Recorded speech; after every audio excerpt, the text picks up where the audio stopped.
Say awake, awake, put on your strength, O Zion, put on your beautiful garments, O Jerusalem, the holy city, shake off the dust and arise.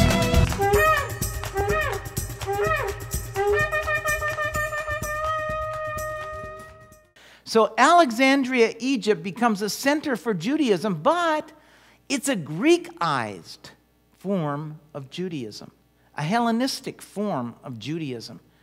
And what makes this period of history and so important is the commissioning of the writing of a Greek translation of the Bible, of the Jewish Bible. And it's called the Septuagint.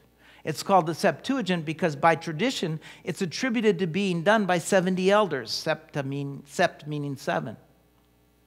Listen to what the Jewish Encyclopedia says about this. According to Aristeas, the Pentateuch was translated at the time of Philadelphus. The second Ptolemy, which translated was encouraged by the king and welcomed by the Jews of Alexandria. It evidently satisfied a pressing need felt by the Jewish community, among whom knowledge of Hebrew was rapidly waning before the demands of everyday life. And so what makes this important is that we're going to have three main languages in first century Israel. And we'll have translations of each of those languages in the Bible for us. The Aramaic was a language of many people that were returning from Babylon. And then we have the Greek, which began in this period and continued through the Roman period. Many of the quotes of our New Testament are from the Septuagint Greek translation.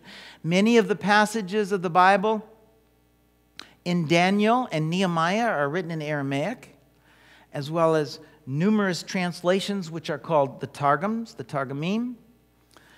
Being an Aramaic word, the Targum is an Aramaic word which just means translation. Now we can go back to Nehemiah 8 and we can see the need for the translation to give understanding to the people because they'd lost the Hebrew language. But there's a key difference between these translations, and I want to point this out because I think it'll be important later in the study. The Greek Septuagint is a more accurate and literal translation. Even though you would think, and it's also an older translation, even though you would think that the Aramaic would be older of the two, it's not. And we'll tell you why in a minute. But let's look at just one passage from each of these. We'll start with our King James because it's familiar and we can see how it's translated. The King James of Deuteronomy 33 verse 29 says this, "Happy art thou, O Israel, who is like unto thee, O people saved by the Lord, the shield of thy help, and who is the sword of thy excellency, and thine enemies shall be found liars unto thee, and thou shalt tread upon their high places." That's from the King James. This is what the Septuagint says. "Blessed art thou, O Israel, who is like to thee, O people saved by the Lord. Thy helper shall uphold his shield over thee, and his sword is thy boast, and thine enemies shall speak falsely to thee, and thou shalt tread upon their neck." So what I want you to see is these two translations are pretty close, okay? Now let's look at the Aramaic, because it's a little bit looser. This is what the same verse, "Blessed are you, Israel, who is like you, a people whose redemption is near from before the Lord, who is the shield of your help and the protection of your armies and the container of your arms and the strength of the exaltation of your hopes. And your enemies shall be broken before you, and you, my people, the children of Israel, shall tread on the necks of their kings when you study the law and do the commandments." We can see a Pharisaic influence there. This is just one example of an Aramaic translation. They all differ. There's many different Aramaic translations, and they differ with varying amounts of straying away from the literal. The result of this, and the reason that these translations are newer than the Septuagint, and the fact that there are so many different versions of the Aramaic, is that it was not allowed to be read in the synagogue. and it wasn't written down until much later. And we're going to have different Targums, the Targum Onkelos, Targum Yonatan, the Targum Neopheti, all different, all varying degrees of straying away from the literal. The Aramaic is a loose translation with many of the rabbis' interpretations written into the translation. And this happens because Ezra realized, as I said, that the reason for their captivity was a violation of the Torah. And so they added to the translation meaning and interpretation. It was so loose that it wasn't allowed to be read like the Hebrew Torah itself. It was just spoken. So it was filled with interpretation.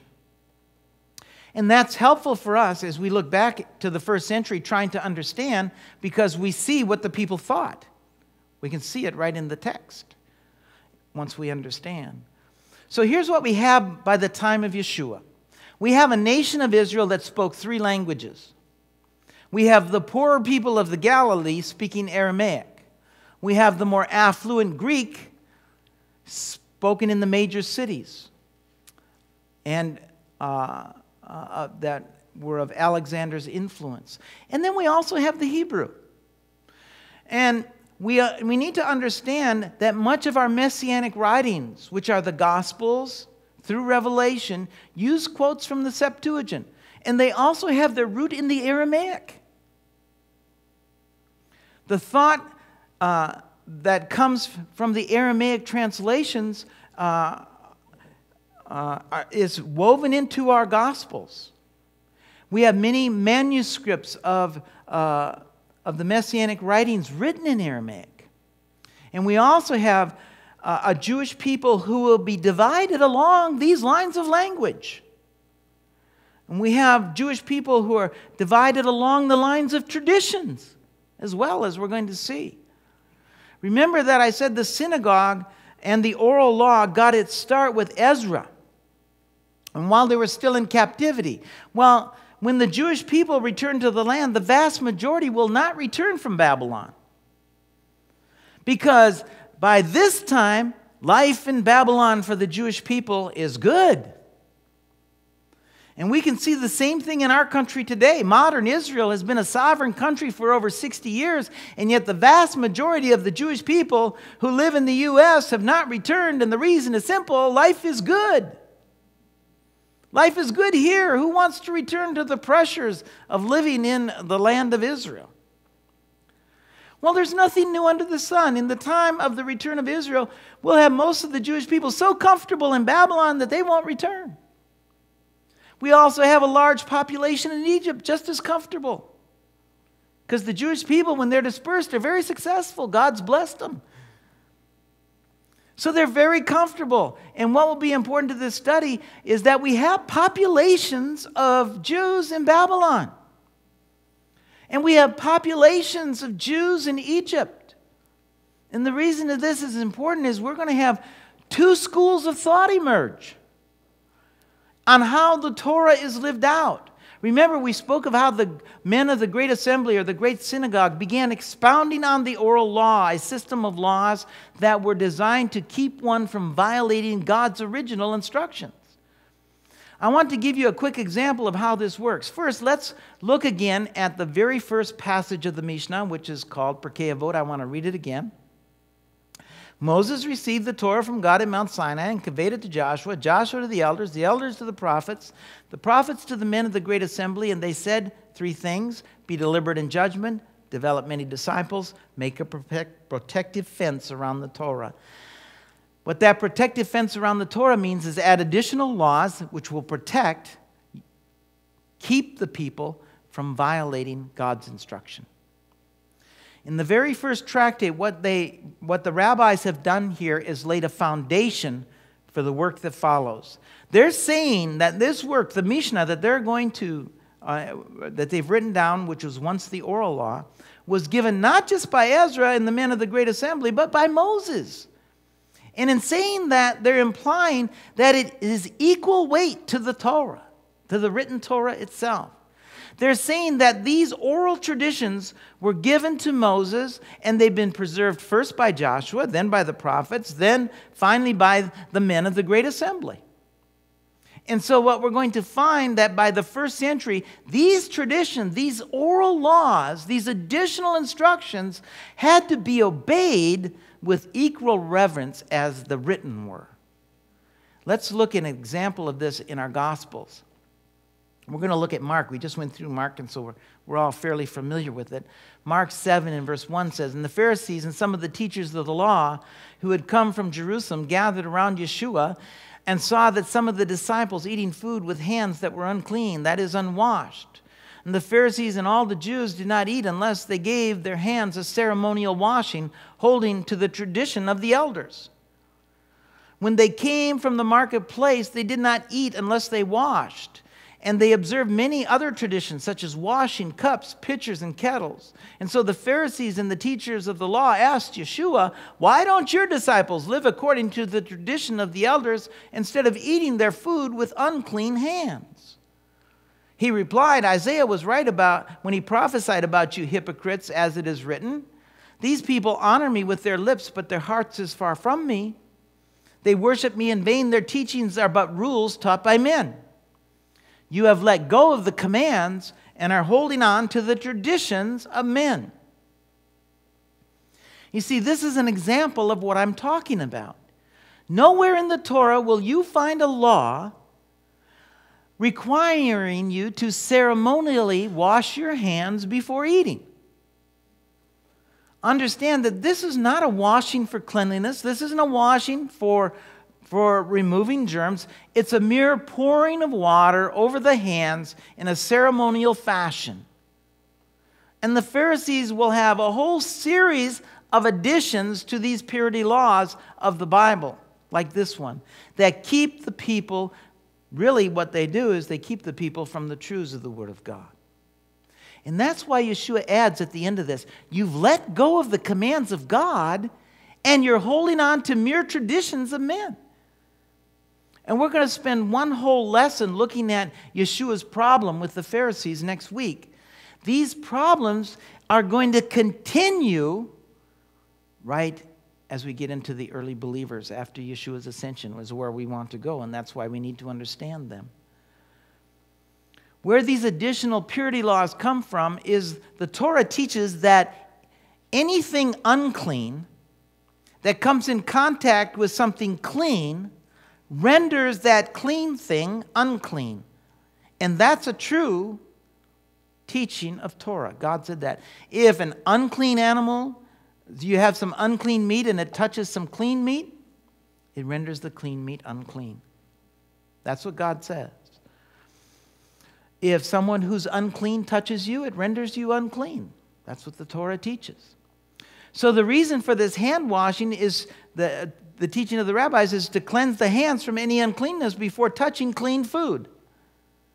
The teaching says that hands not washed in this ceremonial fashion render that clean food unclean.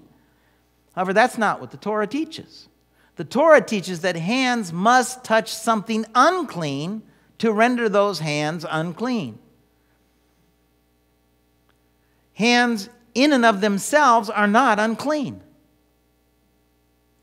The problem comes in with determining what is clean and unclean. And this is going to be huge when we get to the Gospels and we get to the book of Acts.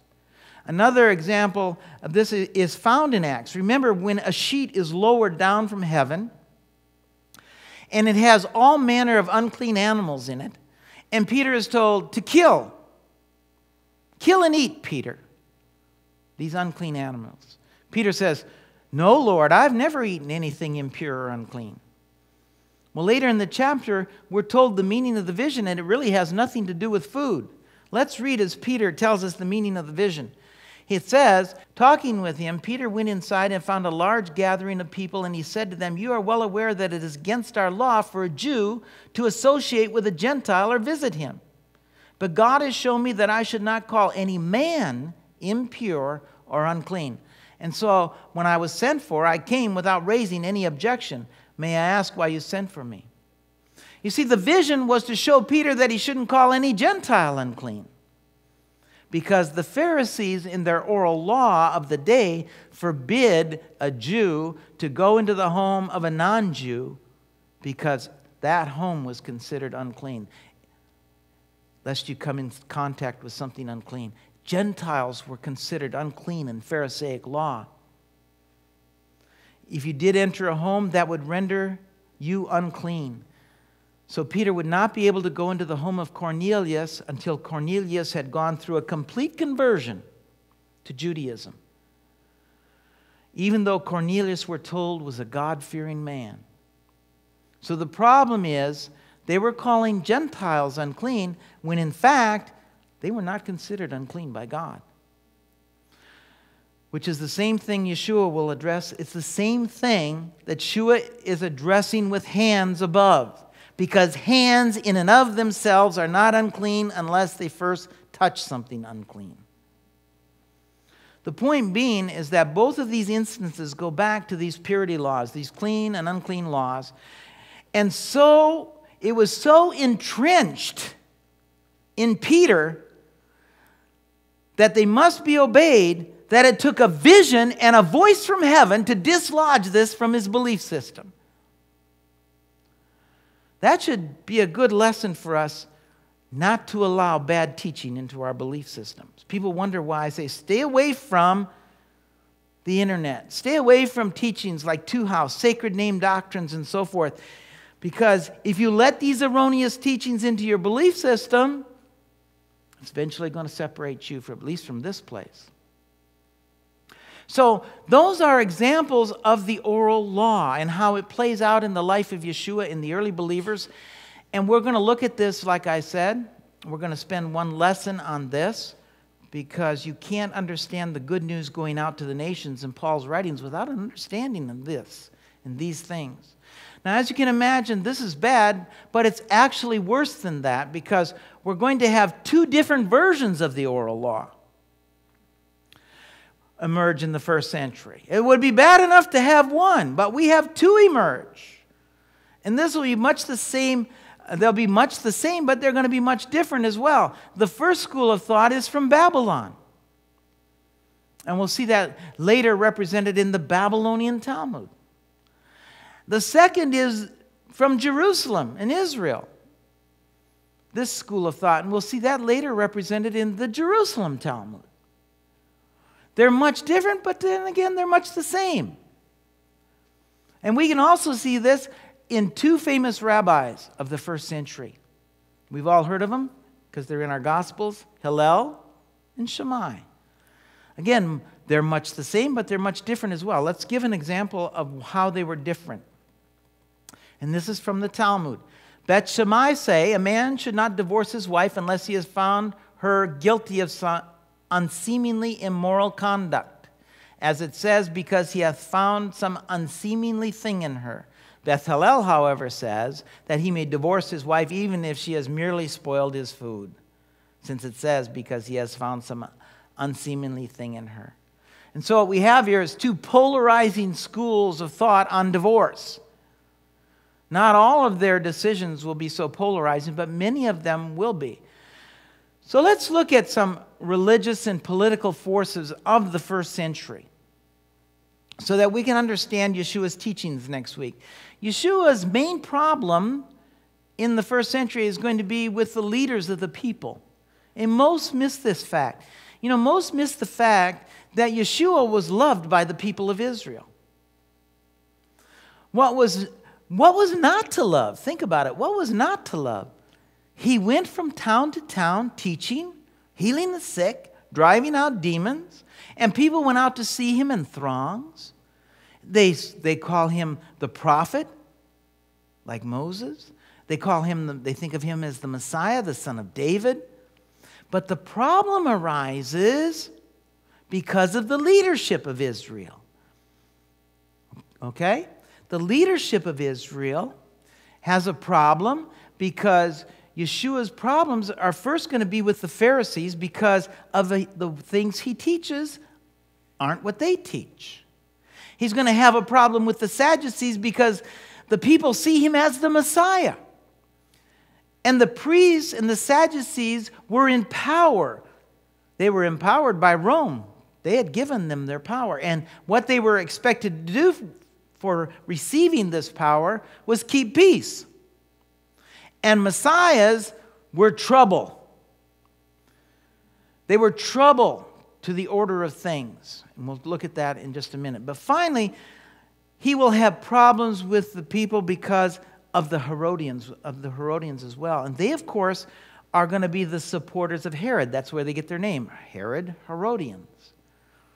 And again, this problem here will stem from being seen as the son of David, the rightful king, because Herod was king. And they're going to be closely aligned with the Sadducees. But let's look at the Sadducees. Let's look at these guys first. The Sadducees, for the most part, were the priests, and their power came because they were in charge of the temple, its services, and more importantly, temple monies. These funds came from the commerce done in the temple. Let's read a little bit about them from the Jewish Encyclopedia. Haughty men, these priests, are saying, which woman is fit to be married by us? Since our father is high priest, our uncles, princes and rulers, and we presiding officers at the temple. These words put into the mouth of Nadab and Abihu reflect exactly the opinion of the prevailing among the Pharisees concerning the Sadducean priesthood. The Sadducees, says Josephus, have none but the rich on their side. And so the first thing we need to see about the Sadducees is they're wealthy. They're supported by the wealthy. And we get this quote from Alfred Edersheim on the commerce of the temple in his book, The Life and Times of Yeshua the Messiah, Jesus the Messiah. He says this temple market was what rabbinic writings is styled as the bazaars of the sons of Annas. The sons of the high priest of Annas who were so infamous in the New Testament history. From the unrighteousness of the traffic carried out on these bazaars, and the greed of the owners, the temple market was at the time most unpopular.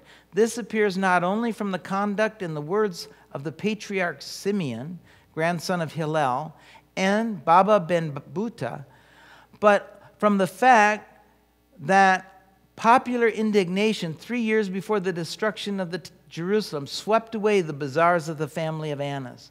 And this, as expressly stated, on account of the sinful greed which characterized their dealings. And so the high priesthood was really not the true high priesthood, but it was appointed by Rome, as we're going to see as we read on in the Jewish Encyclopedia.